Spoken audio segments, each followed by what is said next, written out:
पहलगाम से लेके ऑपरेशन सिंदूर से लेके आज तक वो हम सबके सामने है। मुझे दोहराने की ज़रूरत नहीं है, लेकिन इस देश में अगर हम सबकी सामूहिक आस्था किसी एक चीज में है तो भारत की सेना में है, भारत की फौज में है। और हमें फक्र है कि आज सरहद पर हम लोग खड़े हैं बाड़मेर में। यहाँ से पाकिस्तान बहुत दूर नहीं है।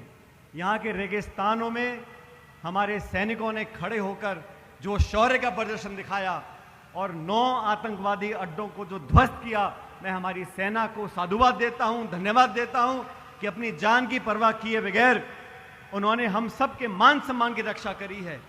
26 निर्दोष निहत्थे सैलानियों को नाम पूछ पूछ कर मौत के घाट उतारा।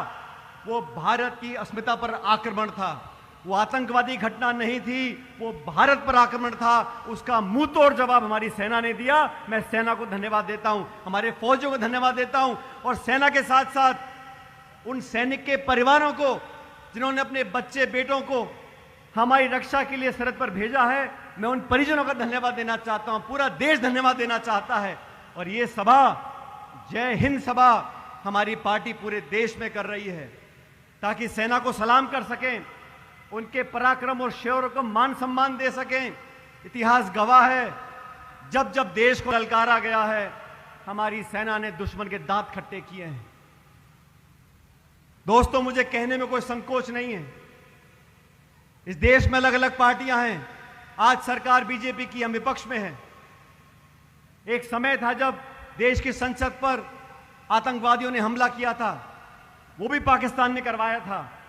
वाजपेयी जी प्रधानमंत्री थे, सोनिया गांधी जी नेता प्रतिपक्ष थी।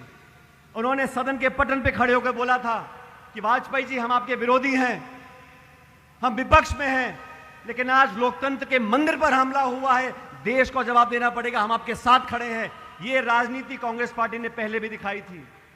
उसी परंपरा का निर्वहन करते हुए 22 अप्रैल को राहुल गांधी जी और खड़गे जी ने कहा, पहलगाम में पाकिस्तान ने दोबारा दुस्साहस किया है। इनको मजा चखाने के लिए पूरे 140 करोड़ की आबादी वाला मुल्क, संपूर्ण विपक्ष, हर एक दल सरकार के साथ खड़ा है। हमने नहीं पूछा कि एलओसी से 400 किलोमीटर दूर पहलगाम में वो आतंकवादी घुसे कैसे।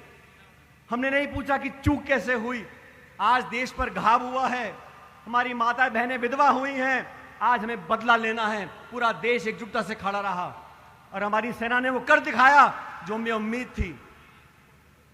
लेकिन अचानक अमेरिका के राष्ट्रपति घोषणा करते हैं कि मैंने युद्ध विराम करा दिया। किन शर्तों पर कराया? व्यापार का लालच दिखाकर, कश्मीर पर मध्यस्थता कर कर। उसका खंडन सरकार ने आज तक नहीं किया। इतना बड़ा मुल्क, थोड़े मोड़े व्यापार के लिए हम युद्ध विराम कर सकते हैं? अगर नहीं तो सरकार को जवाब देना चाहिए। मैं आरोप नहीं लगा रहा हूं, लेकिन स्पष्टता होनी चाहिए।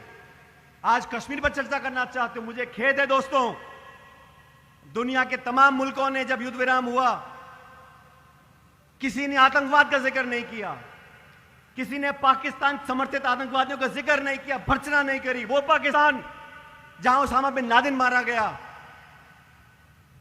जहां असद मसूद जैसे आतंकवादी रहते हैं, पूरी दुनिया जानती है। फिर भी जो भर्त्सना करनी चाहिए थी दुनिया के देशों को, वो नहीं करी। चीन खुलकर पाकिस्तान के साथ आ गया और रूस, हमारा सबसे पुराना दोस्त, उसने आतंकवाद की चर्चा नहीं की। हमारा मुद्दा आतंकवादियां हैं, हमारा मुद्दा निर्दोष जाने हैं। ये चर्चा कश्मीर पे करना चाहते हैं। इसीलिए हमने कहा एक विशेष सत्र बुलाना जाना चाहिए। 1994 में लोकसभा और राज्यसभा में सर्वसम्मति से ये रेजोल्यूशन पारित किया गया कि जो पाक अधिकृत कश्मीर है, पीओके, वो भारत का हिस्सा बनना चाहिए। ये प्रस्ताव सर्वसम्मति से पारित किया गया 94 में। आज वो समय आ गया कि दुनिया के 200 देशों को पता होना चाहिए, जब कश्मीर की बात आती है, आतंकवाद की बात आती है, भारत की अखंडता की बात आती है, पूरा देश एक है। अभी इतने सारे डेलीगेशन दुनिया के देशों में गए हैं, कितना बेहतर होता हमारा सत्र बुलाया जाता, यहां से एक आवाज निकलती कि पूरा देश एक है और हम आतंकवाद से कोई समझौता नहीं करेंगे। कांग्रेस हो, बीजेपी हो, सब मिलकर एक बात बोलते और फिर ये डेलीगेशन जाते दुनिया में, उनकी बात का वजन बनता। वो सत्र बुलाया जाना चाहिए था। सरकार में बैठे लोग, कर्नल सोफिया कुरैशी गुजरात से आती हैं, उनकी तीसरी पीढ़ी फौज में काम कर रही है। विंग कमांडर नियोमिका सिंह, इन दोनों बहादुर महिलाओं ने किस खूबसूरती से, किस बहादुरी से पूरी सेना का विवरण किया। हमारा सीना छाती से फूलता था।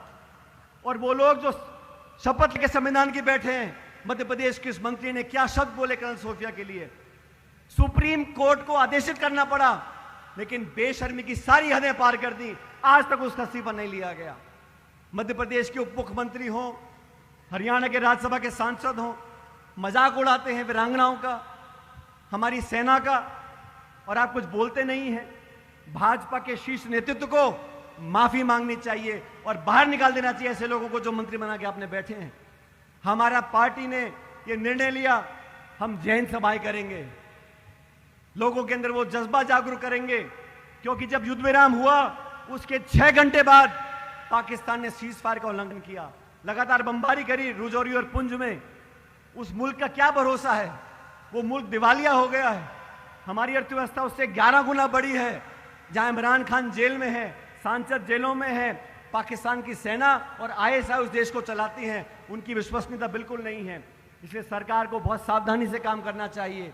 और मैं तो धन्यवाद देना चाहता हूं अखिल भारतीय कांग्रेस कमेटी का कि संदीप सुरजेवाला जी आज हमारे बीच में आए हैं, पार्टी का संदेश लेके। हम और आप बहुत बार मिलते रहते हैं और सरहद के लोगों ने निडर होकर हमेशा छाती सामने करी है। और मुझे फख्र है कि थार के लोग, बाड़मेर जैसलमेर के लोग हमारी सेना के पीछे चट्टान की तरह बने खड़े हैं, और ये हमारे देश की ताकत है।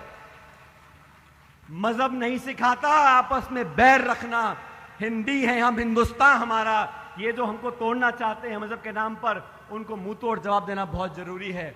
ये घुसपैठिए, ये पाकिस्तान समर्थक आतंकवादी सिर्फ देश में दोफाड़ करना चाहते हैं मजहब के नाम पर, हम उन्हें कभी कामयाब नहीं होने देंगे।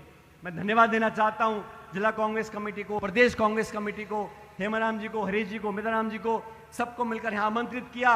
और यहां से एक बुलंदी की आवाज जाएगी कि जय हिंद समाओं के माध्यम से पूरी कांग्रेस, पूरी जनता सेना के साथ खड़ी है, देश के साथ खड़ी है, और आतंकवाद से हम कभी समझौता नहीं करेंगे। यहां के लोगों ने बहुत समय देखा अच्छा बुरा। बिजली पानी के क्या हाल है आप जानते हो। परसों से बिजली कटी हुई है, उनको पता था कांग्रेस के नेता आ रहे हैं तो बिजली गुल कर दो। यहां के लोगों से दुश्मनी क्यों निकाल रही है सरकार, मुझे मालूम नहीं है।